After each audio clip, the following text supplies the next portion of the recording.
آپ صلی اللہ علیہ وسلم اپنا مکان تک خود تعمیر کرتے تھے۔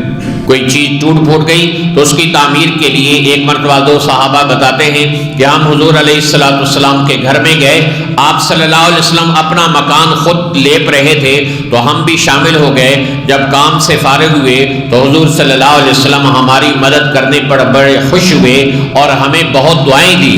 تو آپ صلی اللہ علیہ وسلم اپنا مکان خود لیپ لیتے تھے، اپنے گھر کی تعمیر اور مرمت خود کر لیتے تھے، اور اسی طرح آپ صلی اللہ علیہ وسلم اپنے گھر کے برتن دھوتے تھے، اپنے کپڑے سی لیتے تھے، اپنا جوتا خود گانٹ لیتے تھے، اپنی بکری کا دودھ خود دو لیتے تھے، اپنے جانوروں کو چارہ خود ڈال لیتے تھے، اور اپنا سودا سلف خود بازار سے لے کر آتے تھے۔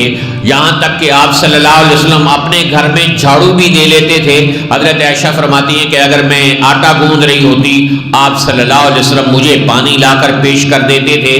کون سی وہ چیز ہے جسے انسان کہے کہ وہ سادگی ہو اور اللہ کے نبی صلی اللہ علیہ وسلم کی زندگی بھی وہ موجود نہ ہو؟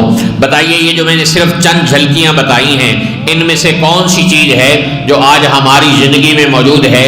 ہم میں سے کون ہے جو ہاتھ کھڑا کر کے کہے اس نے گھر میں کبھی آٹا گوندا ہو، اس نے کبھی جانوروں کو اپنے ہاتھ سے چارہ ڈالا ہو، اور اس نے کبھی جوتے سیے ہوں، اس نے گھر میں جھاڑو دیا ہو، اس نے لپائی خود کی ہو؟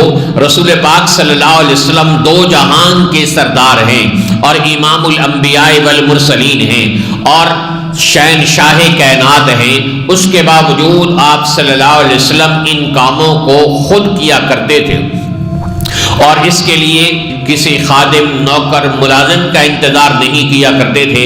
آج ہماری زندگی میں کتنے تکلفات آ گئے کہ صاحب آ رہے ہیں، دروازہ کھولا جائے گا، صاحب کی گاڑی آ کے کھڑی ہو گئی ہے اور اب نوکر آئے گا، وہ دروازہ کھولے گا، ورنہ یہ تکبر کا پتلا ادھر ہی بیٹھا ہوا ہے، یہ باہر نہیں نکلے گا، یہ اپنے پاؤں باہر نہیں نکالے گا۔